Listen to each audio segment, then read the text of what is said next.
साथ सोनाली तोमर। और इस वक्त देहरादून से खबर है, जहां सीएम पुष्कर सिंह धामी आज देहरादून से आपको खबर दिखा रहे हैं, जहां आज देहरादून में सीएम पुष्कर सिंह धामी सीएम बनने के बाद पहली बार करेंगे विधानसभा का रुख। विधान भवन स्थित कार्यालय में करेंगे हवन पूजन। वहीं इस दौरान शासकीय कार्य निपटाएंगे सीएम धामी।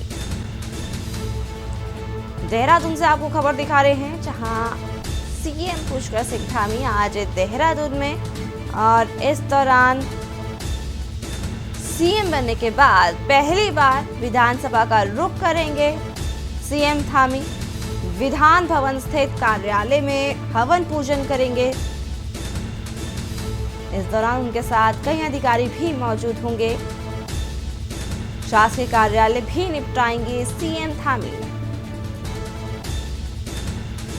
देहरादून से आपको खबर दिखा रहे हैं, जहां आज देहरादून में सीएम पुष्कर सिंह धामी सीएम बनने के बाद पहली बार विधानसभा का रुख करेंगे। विधान भवन स्थित कार्यालय में हवन पूजन भी करेंगे। साथ ही साथ आपको ये भी बता दें कि इस दौरान शासकीय कार्य भी निपटाएंगे सीएम धामी।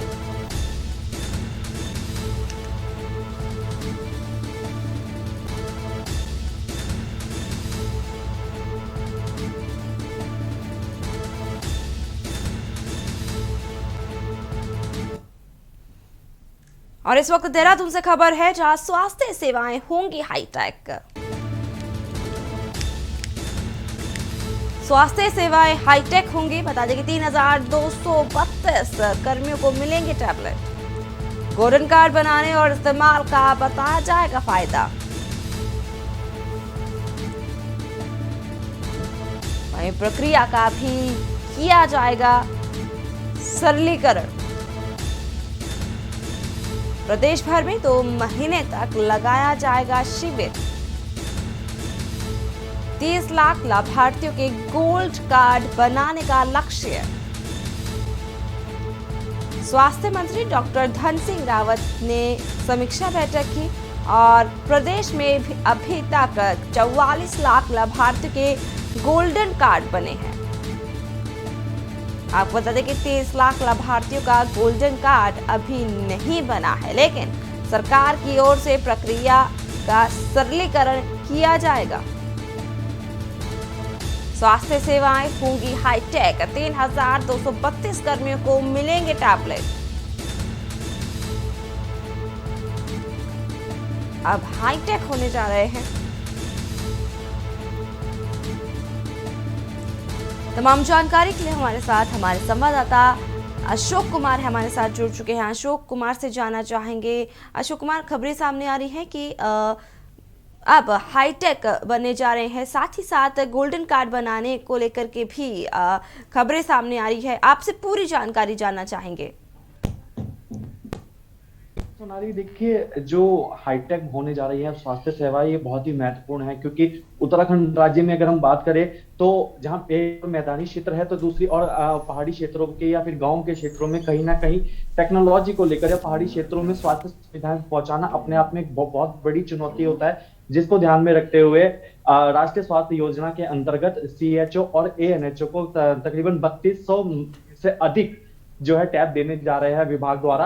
और इसका सीधा सीधा लाभ जो है कि ग्रामीण क्षेत्रों को होगा, क्योंकि कहीं ना कहीं जो टेक्नोलॉजी के माध्यम से जो स्वास्थ्य सेवाएं हैं वो उन तक पहुंच सकेंगी, और क्या कुछ परेशानियां हैं वो उन तक पहुंच सकेगी, जिसका ऐलान उन्होंने अभी हाल ही के स्वास्थ्य मंत्री धन सिंह रावत ने बृहस्पतिवार को विधानसभा में समीक्षा बैठक करी और इसकी घोषणा करी। और इस बैठक में जो स्वास्थ्य सचिव हैं अमित नेगी और तमाम जो विभागीय अधिकारी हैं वो मौजूद रहे, और साथ ही साथ कहीं इस दौरान घोषणाएं भी की गई हैं। साथ एक जानकारी और सोनाली यहाँ पर आपको देना चाहूंगा, 104 हेल्पलाइन नंबर के माध्यम से जो वरिष्ठ नागरिक है या जो स्वास्थ्य कर्मी हैं, जिनको ऐसी परेशानियां पहाड़ी क्षेत्रों में रहकर या फिर ग्रामीण क्षेत्रों में रहकर आती है, तो उसको लेकर भी यहाँ पर निस्तारण करने की बात कही गई है।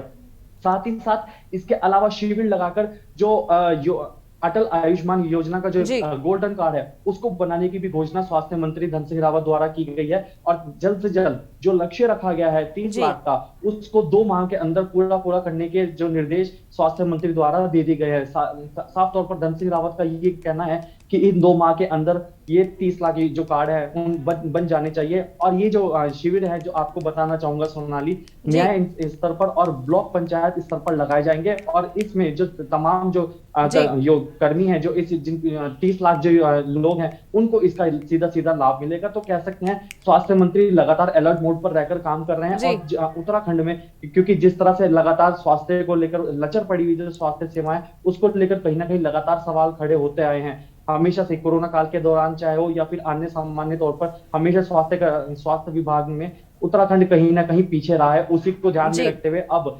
उत्तराखंड सरकार यानी कि स्वास्थ्य मंत्री धन सिंह रावत इस और काम करने जा रहे हैं। और जल्द ही इस और काम होगा। और क्या नाम, ANH और CHO को जल्द ही जो टैबलेट्स हैं वो मिल जाएंगे। जी जी सोनाली। अशोक, आपसे ये भी जानना चाहेंगे कि प्रदेश में अभी तक 44 लाख लाभार्थियों के गोल्डन कार्ड बने हैं, लेकिन 30 लाख लाभार्थियों के अभी तक गोल्डन कार्ड नहीं बने हैं। बिल्कुल सोनाली, देखिए जैसे मैं आपको पहले बता चुका हूं, और ये कोरोना काल के दौरान कहीं ना कहीं इस जी परेशानियां भी कहीं आई हैं, जिसके चलते अब 30 लाख जो लोगों के हैं अटल आयुष्मान योजना कार्ड, गोल्डन कार्ड जो बनने जा रहे हैं। जी और सीधा सीधा ये जो कार्ड बनेंगे 2 महीने के अंदर शिविर लगाए जाएंगे न्याय स्तर पर और पंचायत स्तर पर, जी ताकि जल्द से जल्द काम हो सके। और ये लक्ष्य रखा गया है कि ये 30 लाख कार्ड 2 महीने के अंदर अंदर बन जाने चाहिए, यानी कि अक्टूबर माह तक ये गोल्डन कार्ड का लक्ष्य पूरा करने का सरकार द्वारा रखा गया है। लेकिन यहाँ पर देखने वाली सोनाली बात यह है कि क्या जी 2 महीने के अंदर ये कार्ड बन पाएंगे जो लक्ष्य रखा गया है जी 2 महीने का। और क्योंकि संख्या बहुत ज्यादा है, 30 लाख की संख्या है, और ऐसे में काम करना। और फिर बात की जाए टेक्नोलॉजी की भी, या फिर ग्रामीण क्षेत्रों में जिस तरह से सुविधाएं पहुंचाना, उसको लेकर अपने आप में सरकार के लिए बहुत बड़ी चुनौती है। अब देखने वाली बात ये होगी कि सरकार आगे इस पर किस तरह से काम करती है, और स्वास्थ्य मंत्री किस तरह से इस पर समीक्षा करते हुए योजनाओं का लोगों का स्वास्थ्य कर्मियों तक सीधा इसका लाभ पहुंचा सकते हैं। जी अशोक, खबरें ये भी सामने आ रही है कि सरकार की ओर से प्रक्रिया का सरलीकरण भी किया जाएगा, इस पर क्या जानकारी है अशोक? प्रशिक्षण किया जी जी जाता है और उनको समझाया जाता है कि किस तरह से इस योजना का लाभ मिलेगा सीधा सीधा। जिससे कहीं ना कहीं अस्पतालों में जाकर जिस तरह से जो लोग हैं, जो जी मरीज है, कहीं ना कहीं जैसे जो कार्ड जो इनको बनेगा, जो स्वास्थ्य कर्मियों को जो इसका योजना का लाभ मिलेगा, तो कहीं ना कहीं इलाज के दौरान कहीं ना कहीं परेशानियां भी देखने को मिलती हैं।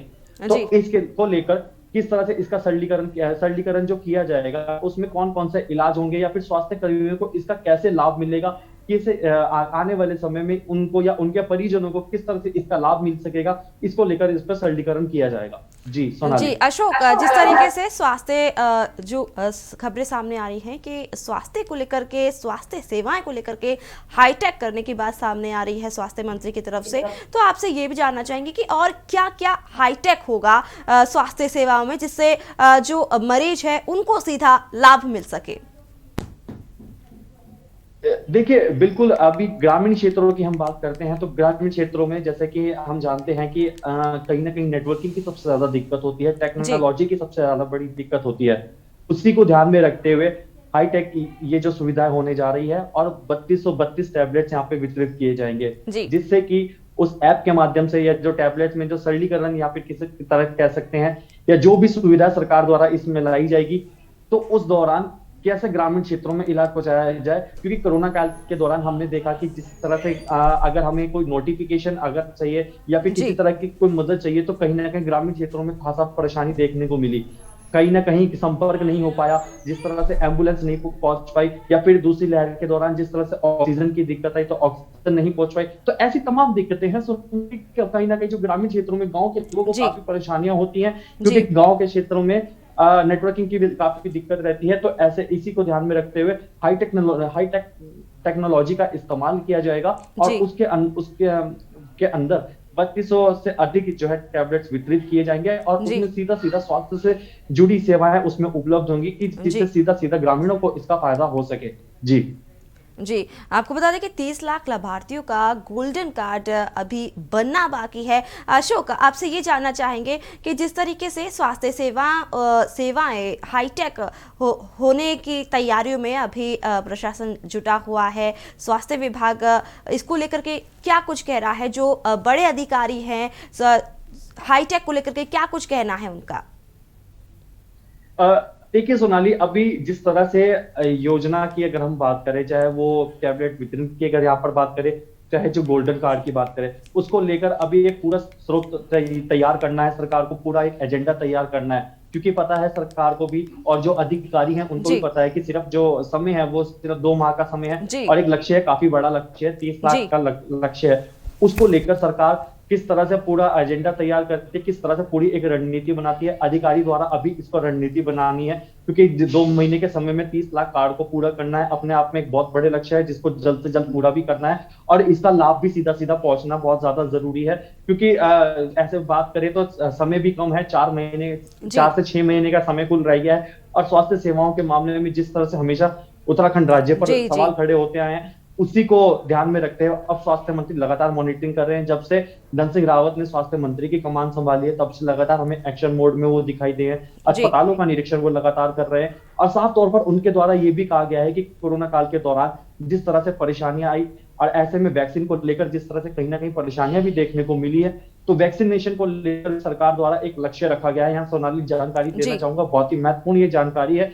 30 दिसंबर 2021 तक प्रदेश के सभी लोगों को वैक्सीन, 18+ लोगों को वैक्सीन लगाने का लक्ष्य सरकार द्वारा रखा जा चुका है। जी तो इन तमाम योजनाओं का, इन तमाम लोग जो कोरोना काल के दौरान जिनको परेशानियां हुई, जी या फिर बात करें हाईटेक ग्रामीण क्षेत्रों में, क्योंकि अभी भी कहीं ना कहीं इस तरह सूत्रों के हवाले से बातें सामने आती हैं जी कि अशोक ग्रामीण क्षेत्रों में जिनको अभी तक पहली वैक्सीन भी नहीं लग पाई है, जी यानी कि ये अपने आप में एक बहुत बड़ी दुविधा है, बहुत बड़ी कहीं जी ना कहीं बिल्कुल परेशानियां है। कि एक और जरा सरकार जिस तरह से बातें सरकार जी अशोक कह रही है कि 30 दिसंबर 2021 तक सरकार द्वारा जो लक्ष्य रखा गया है, और दूसरी और जो सूत्रों के हवाले से लगातार ऐसी जानकारी मिल अशोक पा रही है आपको कि बता अभी दें तक वैक्सीन। अशोक आपको बता दें कि प्रदेश में अभी तक 44 लाख लाभार्थियों के कार्ड बन चुके हैं, लेकिन 30 लाख लाभार्थियों का अभी गोल्डन कार्ड अभी बनना बाकी है। अशोक, इस पूरी जानकारी के लिए आपका बहुत बहुत शुक्रिया। बता दें कि अब स्वास्थ्य सेवाएं हाईटेक होने जा रही हैं, इसको लेकर के अब देहरादून में स्वास्थ्य सेवाएं हाईटेक होंगी। 3232 कर्मियों को टैबलेट मिलेंगे।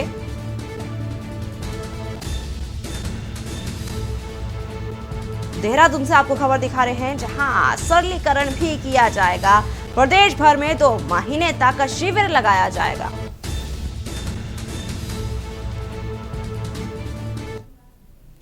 और इस वक्त लक्सर से खबर है, जहां फिरौती मामले में 4 को कोर्ट ने सुनाई सजा। बर्फ विक्रेता को अपहरण कर मांगी थी फिरौती। एडीजे कोर्ट ने 7 साल पुराने मामले में सुनाई उम्र कैद की सजा। न्यायाधीश नीलम रात्रा ने अपहरण के 4 अपराधियों को सुनाई सजा। चारों पर 25-25 हजार का जुर्माना भी लगाया गया है। जुर्माना अदा न करने पर 6 महीने की काटनी होगी अतिरिक्त सजा। एडीजे कोर्ट ने शासकीय अधिवक्ता भूपेश्वर ठकराल ने पूरी जानकारी दी। जहां फिरौती मामले में 4 को कोर्ट ने सजा सुना दी है। लक्सर से आपको खबर दिखा रहे हैं, जहां फिरौती मामले में 4 को कोर्ट ने सजा सुनाई। आपको बता दें कि बर्फ विक्रेता को अपहरण कर फिरौती मांगे गए थे, जिस पर आज सजा सुना दी गई है उन पर। एडीजे कोर्ट ने 7 साल पुराने मामले में उम्र कैद की सजा सुना दी है। न्यायाधीश नीलम यात्रा ने अपहरण के 4 अपराधियों को सजा सुनाई है। वहीं 25-25 हजार का जुर्माना भी लगाया गया है।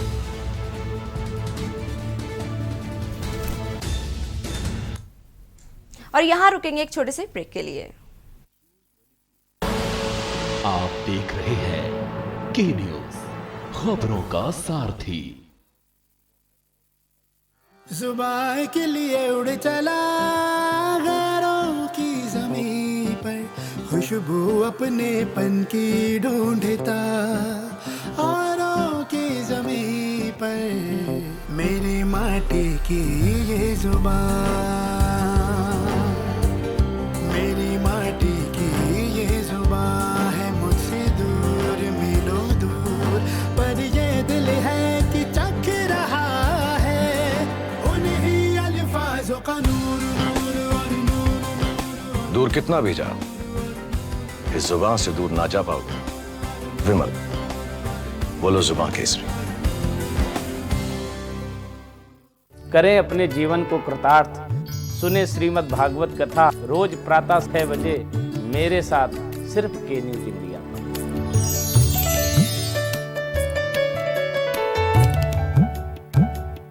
खुदी को आजमाया है तो ये अंदाज आया है, खुदी को आजमाया है तो ये अंदाज आया है। तुम में भी मैं हूं, शुद्ध प्लस पान मसाला। आप देख रहे हैं के न्यूज, खबरों का सारथी। ब्रेक के बाद स्वागत है आपका। रामनगर से 18 किलोमीटर दूर धनगढ़ी नाले में हर साल बरसात के मौसम में कोई ना कोई हादसा होता है। लोग अपनी जान की परवाह किए बिना धनगढ़ी के उफनते हुए नाले में अपने वाहनों को डाल रहे हैं और मौके पर इनको रोकने वाला कोई भी स्थानीय प्रशासन या पुलिस का कोई भी नुमाइंदा मौके पर मौजूद नहीं रहता, जिसकी वजह से ऐसे हादसे लगातार हो रहे हैं। दोपहर भी लगातार हो रही बारिश से धनगढ़ी का नाला अपने उफान पर था। तभी से कार सवार युवक ने अपनी कार नाले में गिर गई, जिससे कार बहने लगी। कार में 5 लोग सवार थे। कार बहता देख सभी ने कार के ऊपर चढ़कर और स्थानीय लोगों की मदद से अपनी जान बचाई, जिससे एक बड़ा हादसा होने से टल गया।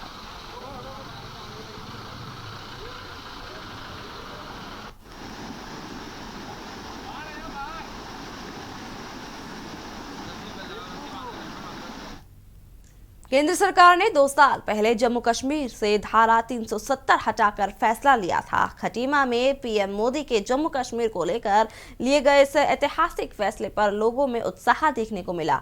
खटीमा में चौराहे लोगों दीप जलाकर केंद्र सरकार के इस फैसले देश हित में एक बड़ा बदलाव बताया। कार्यक्रम को आगे बढ़ाते हुए दीप प्रज्वलन कार्यक्रम भी चलता रहेगा। वक्ताओं को भी होंगे। मैं आपको आमंत्रित करता हूँ कि अपने संक्षिप्त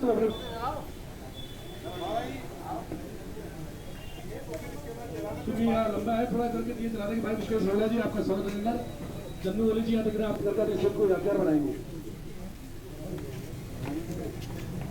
आज जम्मू कश्मीर में धारा 370 हटने के 2 वर्ष पूर्ण हुए हैं और धारा 370 हटने के बाद जो जम्मू कश्मीर के हालात बदले हैं, इस देश के यशस्वी मुख्यमंत्री माननीय नरेंद्र मोदी का आभार व्यक्त करने के लिए, इस देश में एक ऐसा कानून लाने के लिए जिसकी मांग वर्षों प्रधानमंत्री गरीब कल्याण योजना के तहत 400 ऋषिकेश के मेरिस होटल में 3 दिवसीय विचार मंथन शिविर के समापन पर कांग्रेस के नेताओं ने सामूहिक प्रेस वार्ता कर एकजुटता दिखाते हुए आगामी 2022 विधानसभा चुनाव में जनता के बीच जाकर कांग्रेस के द्वारा तैयार की गई नीतियों को उत्तराखंड की जनता के बीच रखेंगे। वहीं पूर्व मुख्यमंत्री हरीश रावत ने बीजेपी सरकार को फेल बताया हुआ और उन्होंने कहा कि बीजेपी ने 4.5 वर्षों में कोई भी जन कल्याण कार्य नहीं किए हैं, जिसको लेकर कांग्रेसी कार्यकर्ता जनता के बीच आएंगे। वहीं प्रदेश अध्यक्ष गणेश गोदियाल ने कहा कि 2022 में कांग्रेस की सरकार बनेगी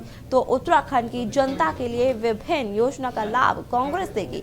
किसान आंदोलन के साथ कांग्रेस पार्टी कर्मठता से साथ है। साथ ही उन्होंने ये भी कहा कि उत्तराखंड को 4 जोन में बांटा जाएगा। कुमाऊं के पहाड़ी और मैदानी क्षेत्र 2 जोन में रहेंगे। गढ़वाल के पहाड़ी और मैदानी क्षेत्र 2 जोन में रहेंगे। 1 महीने में पार्टी कार्यकर्ता कांग्रेस की नीतियों को लेकर जनता के बीच जाएगी।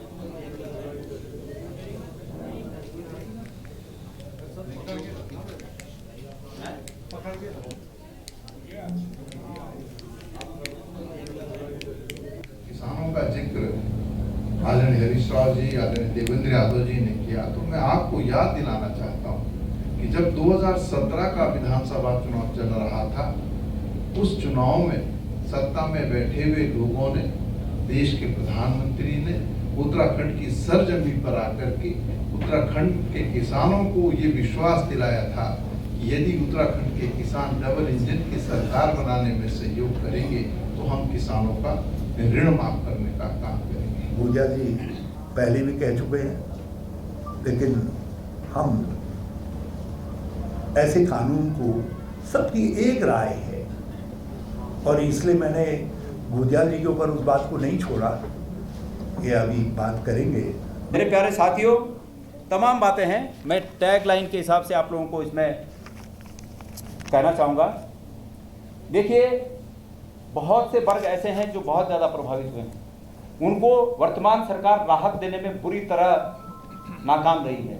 उदाहरण के लिए कि चारधाम यात्रा एक ऐसा हमारा आय का जरिया है कि जिससे कि हमारा 1/4 उत्तराखंड का नागरिक उस पर निर्भर रहता है। कहीं ना कहीं उत्तराखंड के लोग अपने आप को ठगा महसूस करते हैं और कांग्रेस की ये जिम्मेदारी बनती है कि उत्तराखंड के हर व्यक्ति को, चाहे वो बुजुर्ग है, चाहे वो बेरोजगार नौजवान है, चाहे वो मजदूर है, चाहे वो व्यापारी है, चाहे वो किसान है, उनको न्याय दिया जाना चाहिए। खबर देहरादून से है, जहां भाजपा प्रदेश महामंत्री ने पत्रकार वार्ता के दौरान कांग्रेस के मंथन शिविर पर पलटवार किया है। इस दौरान उन्होंने कहा कि चुनाव के दौरान हर राजनीतिक दल को चुनाव को लेकर अपने कार्यकर्ताओं के साथ मंथन करती है। उन्होंने कहा कि कांग्रेस ने चिंता करना अब शुरू किया, लेकिन भारतीय जनता पार्टी पहले ही मंथन करते हुए अपना रोड मैप तैयार कर लिया है। इस दौरान सुरेश भट्ट ने कहा कि कांग्रेस चाहे जितनी भी हथकंडे अपना ले, लेकिन कांग्रेस अपने आप में एक डूबती हुई नैया है और 2022 में भी कांग्रेस का डूबना तय है। राजनीतिक दल के नाते हर दल को अपना चिंतन करना, अपनी बैठक करने का उनका अपना अधिकार है, उनकी अपनी स्टाइल है। कांग्रेस ने चिंतन किया है, अच्छी बात है, लेकिन भारतीय जनता पार्टी ने उससे पहले ही चिंतन कर करके रोड मैप तैयार करके उसमें काम करना प्रारंभ कर दिया है। कांग्रेस कुल मिलाकर कुछ भी करे, कांग्रेस एक तरह से देश में तुष्टीकरण की जननी के नाम से जानी जाती है। कांग्रेस की कोख से ही तुष्टीकरण नाम का भस्मासुर पैदा हुआ है। पहले वो पॉलिटिकल पार्टी के नाते चुनाव जीतने के लिए तुष्टीकरण वो अभियान चलाती। देहरादून में बीजेपी मुख्यालय में प्रेस वार्ता हुई। प्रदेश महामंत्री सुरेश भट्ट की अध्यक्षता में प्रेस वार्ता की गई। पत्रकार वार्ता में सुरेश भट्ट का कहना है कि बीजेपी के हर कार्यकर्ता ने कोरोना काल में 24 घंटे 365 दिन काम किया। प्रधानमंत्री नरेंद्र मोदी ने देश के हर नागरिक को महामारी के दौरान मजबूत करने का काम किया है। सेवा ही संगठन के माध्यम से हर कार्यकर्ता ने महामारी में काम किया। स्वास्थ्य सुविधाओं से लेकर खाद्य सामग्री भी घर घर तक पहुंचाई गई। प्रदेश के हर जिले में 4 सदस्यों की टोली बनाई गई। हर मंडल में भी 4 सदस्यों की टोली बनाई गई। हर टोली में एक डॉक्टर को रखा गया। इस दौरान प्रदेश, जिला और मंडल स्तर पर हर कार्यकर्ता का प्रशिक्षण होगा। अगस्त महीने तक हर कार्यकर्ता का प्रशिक्षण किया जाएगा।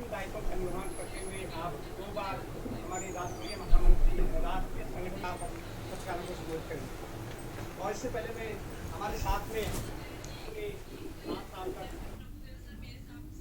खबर लक्सर से है, जहां ऐथल बुजुर्ग गांव के ग्रामीणों ने बिजली कर्मचारियों पर भ्रष्टाचार के आरोप लगाते हुए लक्सर बिजली घर पर जमकर हंगामा किया। ग्रामीणों ने विभागीय अधिशासी अभियंता का घेराव भी किया। ग्रामीणों ने आरोप लगाया कि उनकी गांव की बिजली को कर्मचारियों द्वारा जानबूझकर बार बार बाधित किया जाता है। बिजली सुचारू करने की बाबत संपर्क करने पर बिजली कार्यकर्ताओं द्वारा खुल्ला पैसा मांगा जाता है। आपको बता दें कि यदि उनकी मांग पूरी नहीं होती तो कर्मचारी उनके गांव की बिजली आपूर्ति सुचारू नहीं करते हैं। ग्रामीणों ने अल्टीमेटम दिया कि यदि इस मामले में आरोपी कर्मचारियों पर कार्रवाई नहीं की गई तो वे धरना देकर आंदोलन करेंगे। तो हमारी बिजली कट हो जाती है। 5 घंटे 7 घंटे अक्सर बिजली बंद है। पूरा गाँव बंद है। अगर एक दिशा में बिजली खराब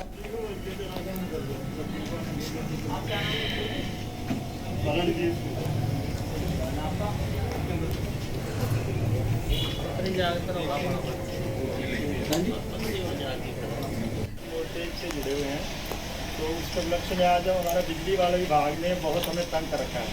8 दिन से परेशानी है, जब से थोड़ी सी इसमें जो है आज ही इन्होंने मेरे संज्ञान में मामला आया है और अगर कोई पैसे मांगने वाली बात है तो उसकी तो जांच करके तुरंत उन लाइनमैन के खिलाफ कार्रवाई की जाएगी, उन्हें हटा दिया जाएगा अगर कोई भी ऐसा मामला है। एथल गांव से हैं। हमारे गांव में बिजली की इतनी समस्या है कि एक बार जरा सी देने बाएं भी हवा आने से वो या बारिश आने से एकदम बिजली काट देते हैं और पूरे गांव की काट देते हैं। वो तब तक नहीं जोड़ते जब तक हम पूरे के पूरे उस एरिया के बंदे जितने उससे इफेक्टिव हैं सारे के सारे लाइनमैन को या उनको पैसे नहीं देते।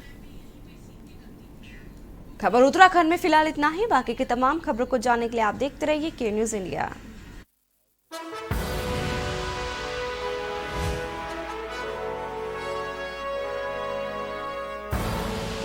आप देख रहे हैं के न्यूज़, खबरों का सारथी।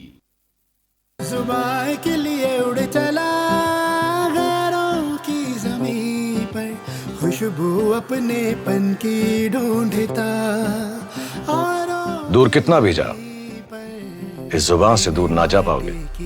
विमल, बोलो जुबान केसरी।